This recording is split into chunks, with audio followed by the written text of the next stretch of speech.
Hi guys, what's up? It's Will back once again for another fight card prediction. We're going to try and do this again. I just literally started this and then I looked to the side and my Wi-Fi was completely goosed. So having to start again. So we're here for UFC 237. I'm here nice and early for Namajunas versus Andrade. I'm on holiday from work for a couple of weeks, so I've managed to get this out. I've managed to watch my fights a lot earlier than I usually do. And I'm managing to get this out to you nice and early, which I know some of you have been asking for, especially today. Coming off UFC Ottawa last night, where I had a really good card. I think it was 9-3, nailed a lot of underdogs, won all my bets, 3 underdogs. I bet Raoni, Buller, and Brunson, and then a parlay with Sales and Macy Chase on via KO or sub, which was like plus 133. So that was a nice parlay hit. Perfect night. Made myself a lot of cash, which is really nice, considering this year has been very slow. So hopefully this is the kickstart to the summer and I can have a really solid, profitable 2019 to add to my good year last year. If you don't agree with any of my picks or anything at all, or you want to tell me your bets and your picks, then by all means hit the drop down box and I'll get back to you as soon as I can. Comment, comment, subscribe, get me to 3,000 if we can maybe get there. That'd be pretty cool one day.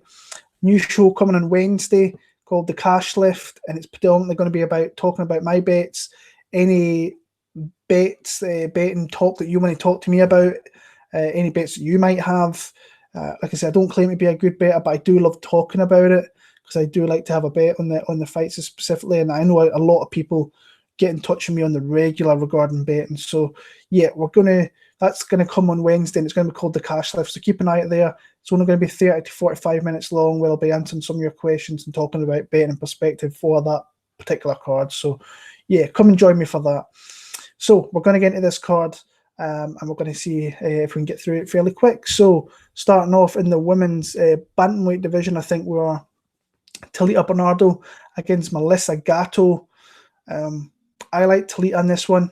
I think when you watch Melissa, the newcomer here, you will see straight away that she can be tripped, she can be taken down, she can be laid on a little bit. And I think that's one of Bernardo's kind of strong points in her game. They say she's a Brazilian Jiu-Jitsu black belt. I'm never kind of all sure about it. It seems that everybody that comes out of Brazil is a black belt. But what I do like is she's got takedowns, she's strong on top position. I think that's where she'll win this fight. The thing with Gatto that you will see if you watch some fights on her is she's very dangerous off her back. She kind of lays too much on her back, and she's there for in some of the fights. She's lay there a little bit too long for my liking. But eventually she will find a submission. So she's very slow and working for those submissions, but she will go for them, and that's where she predominantly caught most of her submissions. But for me, I think that Talita Bernardo is she's strong in the takedown, she's strong with the top position. I think she's got jiu-jitsu to negate Gatto's jiu-jitsu.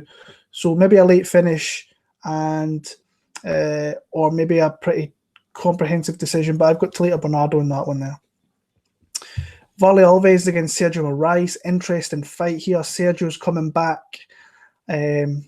7 weeks after losing to Tony Martin, where he just kind of got outstruck, out-volumed, timed a couple of nice takedowns, really couldn't get his jiu-jitsu game going, and that's predominantly his game. His striking's, he's very low volume, throws big kind of windmill shots, setups aren't very good, sometimes a little bit flat-footed with his footwork, but he does have good times on his takedowns, and if he can get you to the ground, we've seen in previous fights that he's got a good top game, and he can stay there. When you look at Warlley Alves, he's coming off a pretty devastating loss where he got knocked out by James Krause against the cage, caught a knee, then got followed up with some strikes. Obviously from Rio de Janeiro, you've seen his game kind of change up a little bit, where he was a little bit berserker to start off with jumping anything that he could, like guillotines like Nordin Taleb, Kobe Covington and so on. The Alexander fight, early on he jumped on that and I think it was in the third or the second round he caught him there. It had a nice kind of technical display against Joban, but that's going back 5 years now, 4.5 years. Lost a couple of fights to Usman Barberena. and you kind of start to see him change his game a little bit with Tuare, where I think he slowed himself down, picked his shots more. I think he could have, if he was to really push a pace, I think he was a far more credible fighter than what Salim Tuare is. Beat Aliev, and then there was obviously that James Krause loss. Super dangerous. I think he's like I say, he's got a little bit of not a great gas tank. And I think that this fight early on is going to be super close. But I think as the fight goes on, Moraes might start to get takedowns in top position through that. And that's kind of where I'm seeing this fight going. But if Sergio can't get him there, I think that Warlley might pick at him a little bit, just like Tony Martin did. Now, I don't think he's as good a striker or as fluent as what Tony is. And Tony's not great, but I think Warlley's always dangerous. I just don't see him. I just see him somehow being on his back here, or him jumping for a guillotine against a guy like Moraes. I don't think he's going to catch someone like that with a guillotine choke. I've said that in the past and been wrong, but obviously fighting in Rio, never lost in Rio. Friends and family there, so that's an added kind of pressure. Interesting to see how he takes that.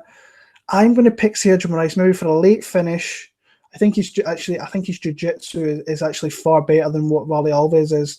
So it's striking might negate itself. I think grappling I definitely give to Moraes, and especially with jiu-jitsu grappling, I think he's levels above what Warlley Alves is. So I'll go Sergio Moraes for the win there. Oh, wow. This next fight, Luana Carolina against Priscila Cachoiera.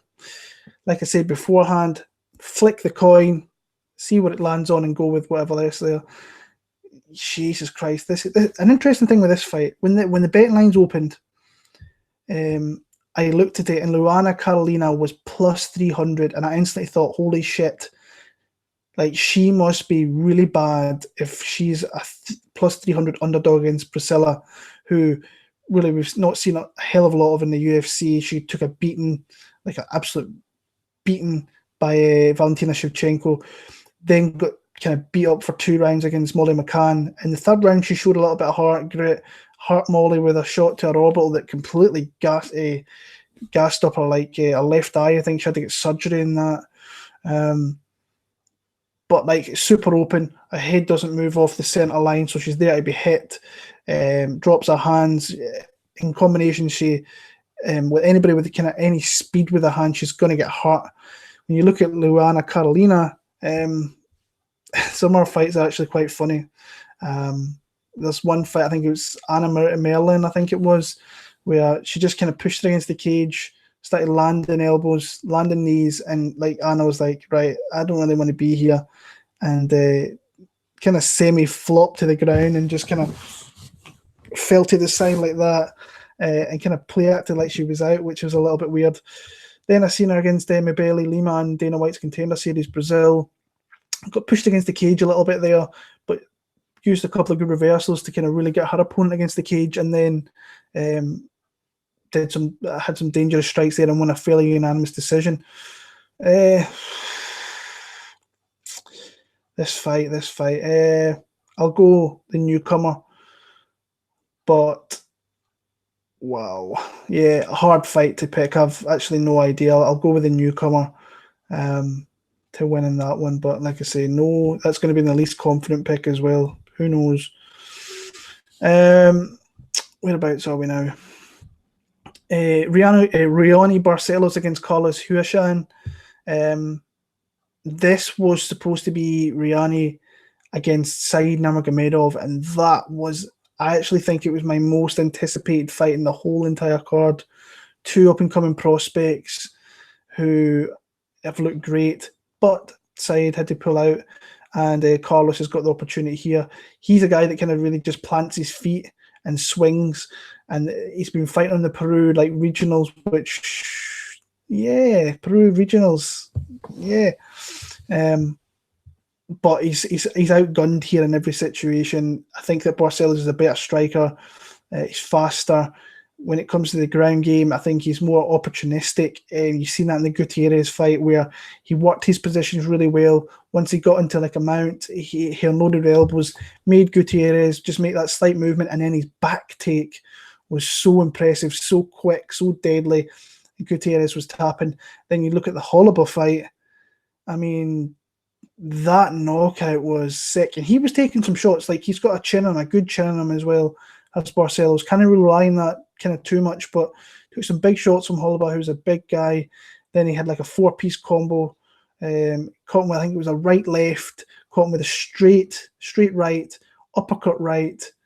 And I think it was another uppercut. Yeah, it was a shovel uppercut that knocked him out. I put it out on Twitter today. One of my favourite finishes, kind of in my memory for the last kind of maybe a couple of years. Really, really good fighter, talented fighter. He's going to win this fight, whatever he wants. Knockout, submission. I'll go knockout. If I go knockout, I'll go sub. I'll go submission, actually. I think he gets him to the ground, submits him fairly easily. So, Rogerio Barcelos for the sub victory there. Moving on to the prelims. Holy shit. BJ Penn against Clay Guida. BJ Penn, I've seen people say he looked good early on against Ryan Hall. What? Really, dude? Because he lasted more than 2 minutes that he looked good? BJ Penn really shouldn't be fighting the UFC. I don't know why they continually giving him fights. He's not won a fight in 8.5 years in the UFC. I think it's 2 wins in the last 10 years. I mean, just stop. Just stop. This would have been an entertaining fight back in the day when going back maybe 5-6 years ago, 7 years ago, maybe 10 years ago. It would have been exciting then, and you would have thought BJ would win pretty comprehensively. Clay Guida should win this fight. BJ Penn's got so much shit going outside of the cage with his family. He's moved this camp to Brazil, actually, to Nova União. That's not going to do any good here. I would be super surprised if BJ Penn gets his hand raised in this one. Clay Guida, you know that he's put in everything into his camp. He's working his ass off. I don't think you can say that with BJ Penn. And he's still fighting good guys. I mean, Charles Oliveira got caught. Joe Lozon competitive still. I think Joe Lozon would beat BJ Penn. Yeah, he'll push a pace on BJ. He'll break BJ. Whether he stops him is another thing altogether, but I'm going to go Clay Guida. Everybody's parlaying Clay Guida within an inch of their life, minus 550. No, I'll not be doing that, but I can see why they are. I'm going to go Clay Guida for the W there anyway. Irene Aldana against Bethe Correira. I'm actually super confident that Irene Aldana can get this done here. When you look at the two, just stylistically, both strikers, Aldana's far more tighter in her striking, her choice of striking, her speed of her striking, the length. I think she's got the length in this fight, and she's definitely got the speed, and she's just got the better shot selection than what Correira has. Correira's just a sitting target, in my opinion. Doesn't move her head, gets bopped in the nose. She's coming back after, I think, fairly major eye surgery as well, which is interesting. She's been out nearly 2 years. She could be a little bit rusty. Aldana's not a world beater in the slightest, but I think when you stylistically look at this matchup, she just ticks all the boxes here. Is Correira going to go for a takedown? Maybe, but she's never did it before all that much. She's got no real power with her fists, with her striking, I should say. This to me looks like just like Aldana should really take this comprehensively here and maybe get Bethe out of there. I might go Aldana by a stoppage actually, and pick her in that one. So I'll go Irene Aldana. I think I'm fairly confident she can definitely get that done now. Thiago Moises against Kurt Holobaugh in the lightweight division. This actually intrigues me, the fact that I thought this was going to be initially featherweight because Holobaugh fought there beforehand against Shane Burgos and Barcelos, who I mentioned before, but he's actually moved up to 155. I watched an interview an hour ago, I think it was, where he was talking about how bad that cut to 145 was. In the past, he had IVs to get down to that, and he obviously can't do that anymore. And the guy's big. He was big at 145, and he's going to be big over Moises here, definitely. It's kind of interesting that Barcelos has moved down to 135. He's moved up to 155, but he's definitely going to have the reach. I think he's at 73-inch reach. And he's tough. Like that fight, it was actually a great fight with Rogerio Barcelos, and he was always in that fight. Cut Holobaugh, fair play to the guy. Even in his last fight, Shane Burgos dropped him, stupidly went into his guard and got armbarred, which you can see he was kicking himself straight away because he had really good. He had a really good opportunity to maybe take Shane Burgos out there. Like I say, he landed a lot of big shots on Rogerio Barcelos, cut him up a little bit,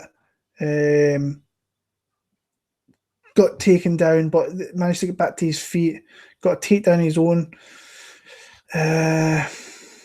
Yeah, he's going to be the bigger guy here. He really is. He's going to be a far bigger guy than I think Moises is.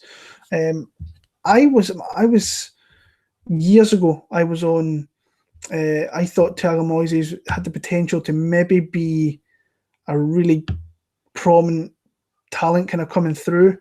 And as the kind of times went on, I've kind of leaned back off that a little bit. I saw him coming through the RFA. I think he had that helicopter submission.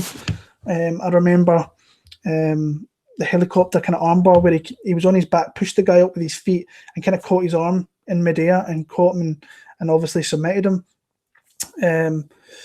Went on, I remember lost to Robert Warlley. Wartley's a tough guy to face.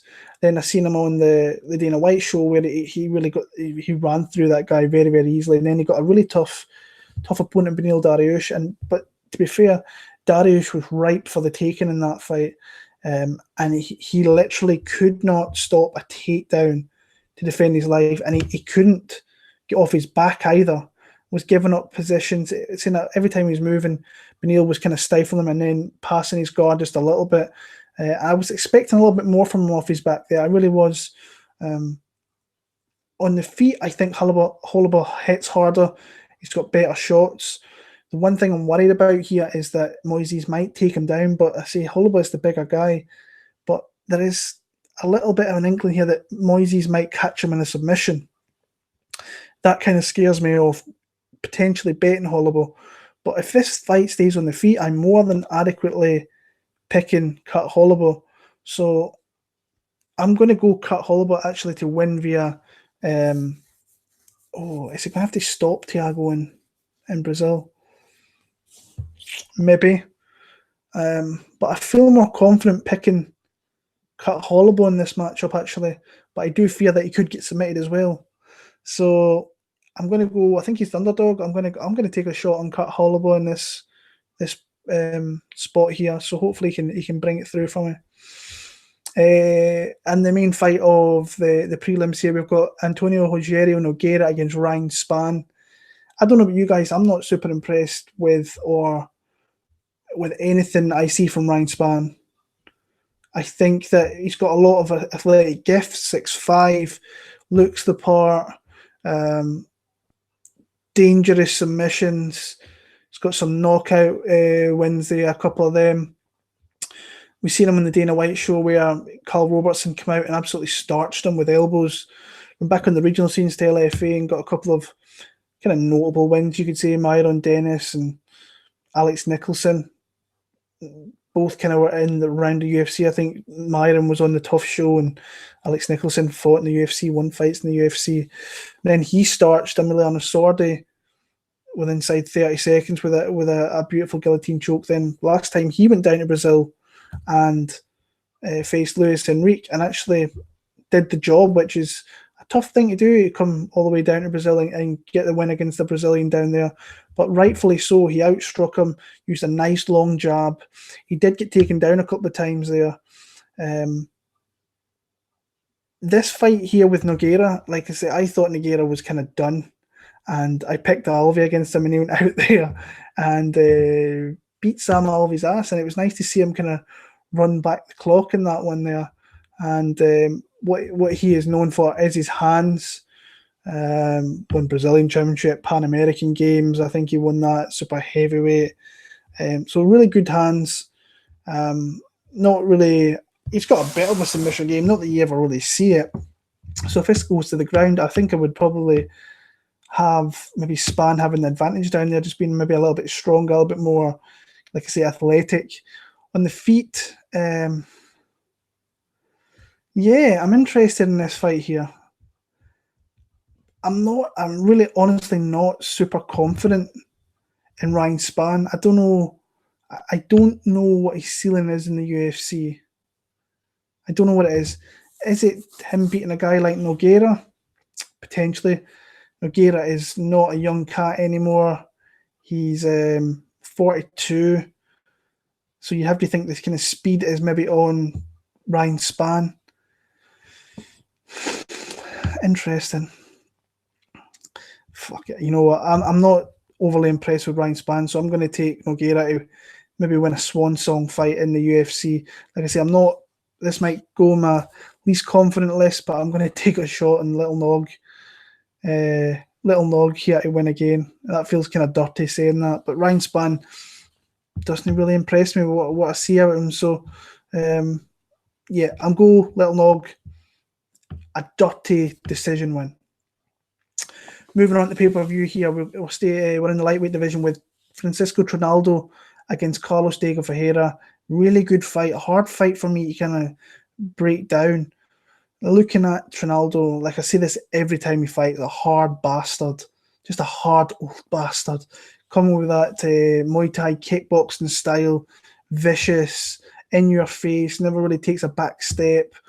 Coming off that win over Evan Dunham, where he absolutely rocked him to the body with a knee and just completely folded Evan Dunham. Before that, he lost to James Vick, where I think he had spots in that fight where he was really, James Vick was struggling with him a little bit. He was definitely want to fight distance, didn't want to engage, used his length and kind of kept away from him in that fight. But you've seen him dangerous, like he hurt Kevin Lee with his striking. He is older, so I think he does gas a little bit. But super strong, super aggressive. You can obviously get him because Kevin Lee got him a little bit hurting before getting him down and choking him. But right there, hard to put away and just dangerous, especially when down in Brazil. It's hard. A lot of guys that went down there to try and face him. Your Paul Felders, your Jim Millers, St. Yancey down there. I think who was on Norman Park went down there, but he probably actually should have lost that fight, if I'm being honest with you. But yeah, he's got Carlos Diego Ferreira here, who super exciting guy, super aggressive, very good in kind of all aspects, very dangerous with his jiu-jitsu, on a really nice streak now in the last kind of 3 years. He got a ban for a couple of years by USADA, beat Auburn Mercy, beat Jared Gordon via TKO in the first. Didn't look great against Kyle Nelson early on, but Nelson started really quick and that one faded very, very quick, and then he got taken out, and then came over to Europe, went to Prague, beat Hustam Habalov, who is just known for getting split decisions and wins in Europe. And the only kind of down thing about that fight was the fact that he missed weight there. So super dangerous in a lot of aspects. When I match them up here, it's very, very close. Very close in my opinion. I can see it being really close early on. Trinaldo maybe getting the first, but then I can see Carlos being more dangerous as the fight goes on. If he gets it to the ground, I think he could definitely submit Francisco Trinaldo, and that's kind of where I'm leaning. So I'm going to go an early third round submission for Carlos Diego Ferreira in that one there, but good fight. I'm looking forward to that one actually. Thiago Alves against Laureano Staropoli up next. So I bet Hector Aldana last time out, plus 200. And the footage that I'd watched of Staropoli, I thought this guy is going to get beat. Hector Aldana is going to beat this guy. And that in itself was just a mistake straight off the bat from even thinking that Hector Aldana is going to really do anything in the UFC. And you've seen that Staropoli was in Argentina as well. So big stage for the kid.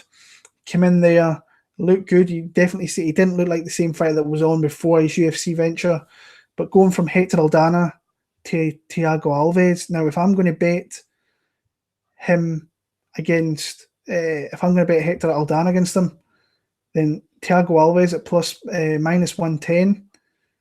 I feel kind of obliged to maybe bet Thiago in this spot because it's a massive jump from Hector Aldana to Thiago Alves. Now, I know Alves is he's definitely dipping. I don't think he beat Max Griffin last time out. You look at the Kunchenko fight, he could have maybe got that. If that was anywhere else, he might actually got that decision. So it kind of comes and swings around about, but I didn't think he won that fight at all. I thought Max Griffin got kind of robbed there. It was in Fortaleza, which is Thiago's kind of hometown as well. Laureano's got a really wide stance, which I think is going to invite leg kicks. Alves just needs to mind his P's and Q's. Laureano really kind of reaches in with his striking and leaves his kind of chin open, so he has to be careful of that. The only worry I've got with Thiago Alves is he might gas a little bit, and that kind of worries me. And his shot resistance is not great either. But like I said, if I'm betting Hector Aldana and I've got a line like what I've got with Thiago Alves, he might even hit dog money, which is crazy, then I might be obliged to take a shot on him here. But I am going to pick him to win the fight, actually. Whether it's, I think he's going to, like as per usual, try and beat up those leg kicks. And with the wide stance that Staropoli is, he's very heavy on his lead leg. I think a few of those kicks could absolutely shut down Staropoli. So I'll actually go Thiago Alves via TKO, maybe in the mid part of this fight here. Moving on to the big three fights here. This is a big fight. Jose Aldo Jr. against Alexander, the great Volkanovski. There has been a lot of talk regarding Aldo being in this fight altogether. He had an infection in his knee. From what I've seen with some kind of reports, he wanted to pull out the fight, but was kind of not pushed into the fight. The fact it's in Rio kind of really, if it was anywhere else in Brazil, I think Aldo said that he would definitely pull out, but the fact it's in Rio, he really wanted to stay on this card. There was some things on MMA Fighting that was released today saying that he's only and I don't believe this. I can't believe that I should put this out, that he's only training like once a week or once a day, and it's not even for it's only for like an hour a day. So he's not really putting in the work. I don't believe that, because if that's the case, there's absolutely no way that Jose Aldo's going to make 145 by doing just a little bit in the gym. I don't believe he's that sort of pro. He really just take Volkanovski that lightly. And I know he might be carrying a big injury here to his knee, but this is Jose Aldo. Still an absolute great of the sport. And look at his losses. Like, Conor beat him, obviously. Then the next guys to beat him was Max Holloway, who's probably the best featherweight of all time. You can't really say that. He's not. Obviously, after that Conor loss, came back, really looked good against Frankie Edgar. Frankie had nothing for him, lost those two fights to Max. Second fight, he started off really well, was landing some shots, but Holloway just kind of started to mix up, and the pace started to break him down. Came back against Jeremy Stephens. I don't think Jeremy looked, I don't think Aldo looked all that great the first few minutes of that fight. Took a shot from Jeremy, and you kind of see, he didn't really like that. But all it takes with this guy is one opportunity and one shot, and he changes the fight. Caught him with that body punch, ripped him to bits. Then Moicano, I thought Moicano was going to beat him. I really did. I thought that was going to be his spot. Moicano really didn't do a hell of a lot in that fight. Got made to pay, got hit with a big shot in the second round, and got knocked out. Then you've got Volkanovski here, who, coming off a career performance against Chad Mendes, sent him into retirement. In my opinion, he's a better version of what Chad Mendes was. But again, he's still very, very kind of young in his UFC venture here. He went from Hirota, Kasuya, Young, Jeremy Kennedy, and he completely dominated Darren Elkins, got that step up against Chad Mendes. Started off a little slow. Once he got his momentum, he completely destroyed Chad Mendes, knocked him out. The guy's got a serious pressure, serious pace, serious pressure. Initially, I was on Jose Aldo, and I feel stupid for picking against him in Rio. But I've got a feeling that Volkanovski could absolutely break him with his pressure here, or Aldo's going to catch him with a shot and make me look like a complete tit again. Happened many times before. It'll happen again. But I think he has to start quick. I really think he has to get on Aldo very, very quick, because if he leaves Aldo to kind of get settled and him getting off first, then he's really going to be up against it against. Oh my God, I'm talking here and I'm thinking to myself, you are a jackass for picking against Jose Aldo. But that's kind of what my gut's telling me, that Volkanovski's going to beat him with the pressure and just kind of break him after the first round.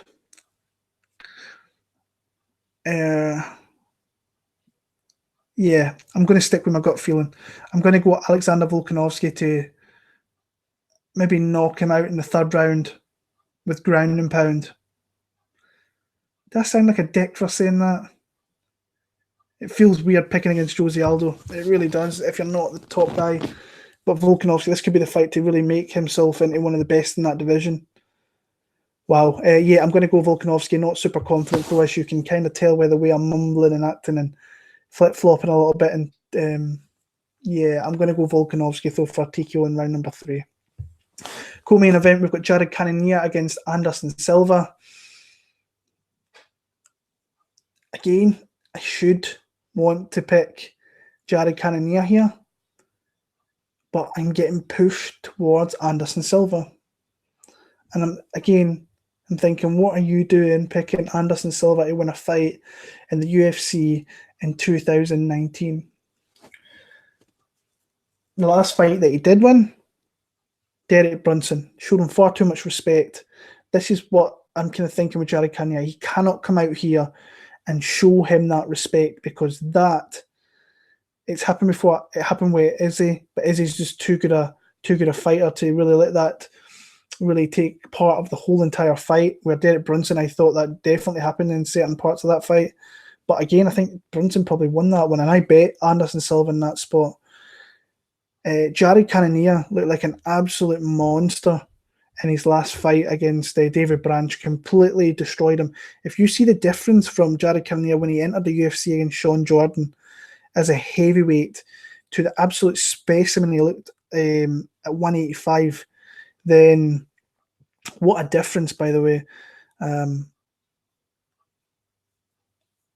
I just don't. I've got a funny feeling he could be another one of these rabbit in the headlight type moments where he doesn't throw, and these rounds are closer. And obviously, everything that Anderson lands, or every time he even moves, he's going to get a massive pop from the crowd. But this just screams to me that Anderson Silva is going to win this fight. In 2019, Anderson Silva's going to win a fight. That's crazy to me. To be fair, in that fight with Izzy as well, in the second round, I thought there was a little bit of spells in that round where he looked good. Izzy couldn't really work him out what was going on. Landed some really nice kicks, some nice counter shots. But ultimately, Izzy was just too good for him and landed the better shots and won the fight.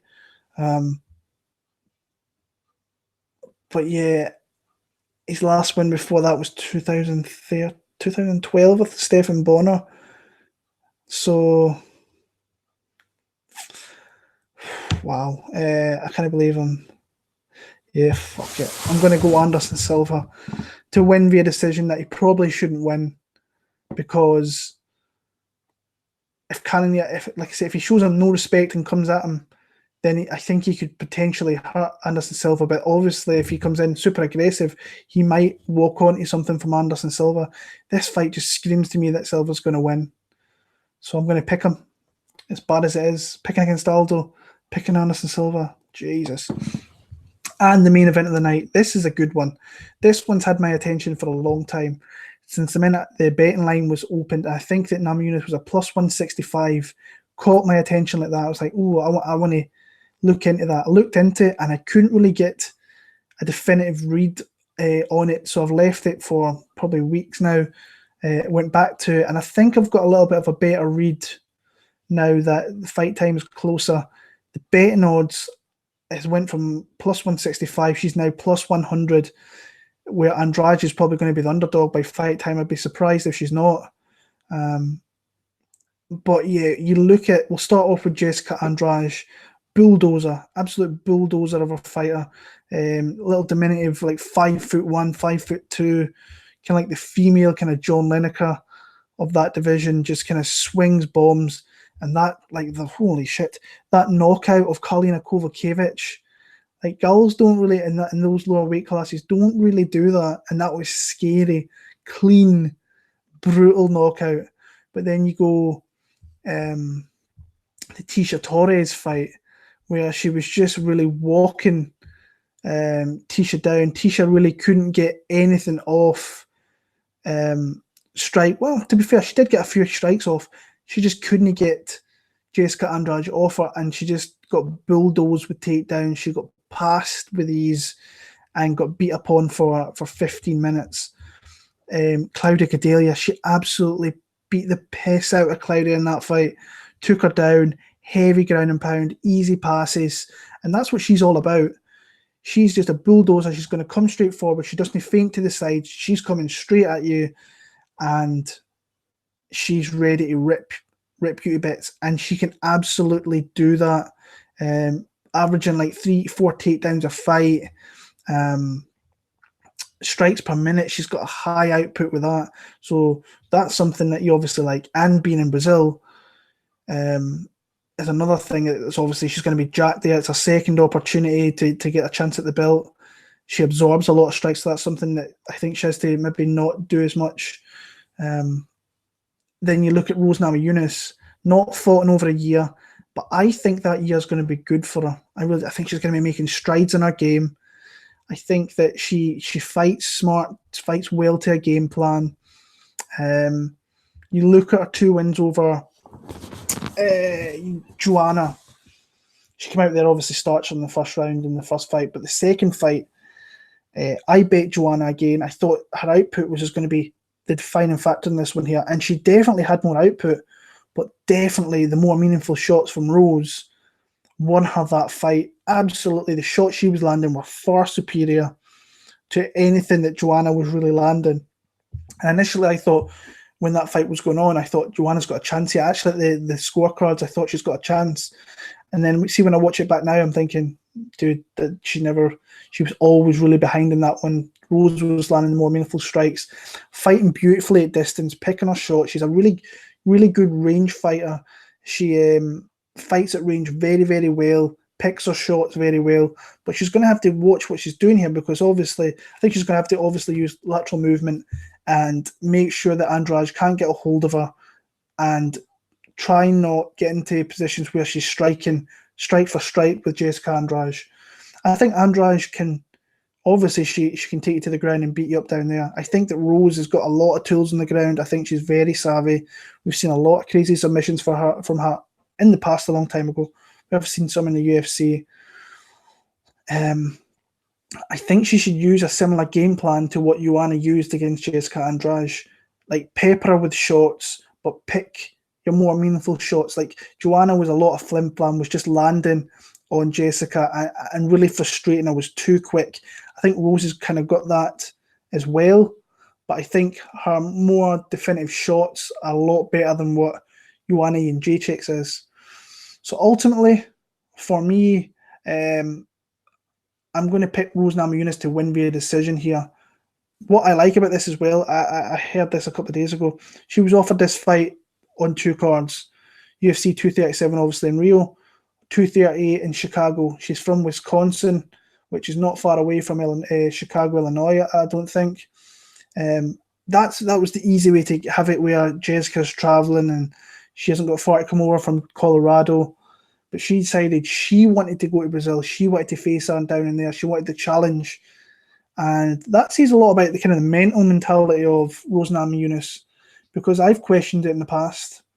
They had the whole incident with the dolly with Conor McGregor, where she took that really, really hard, supposedly.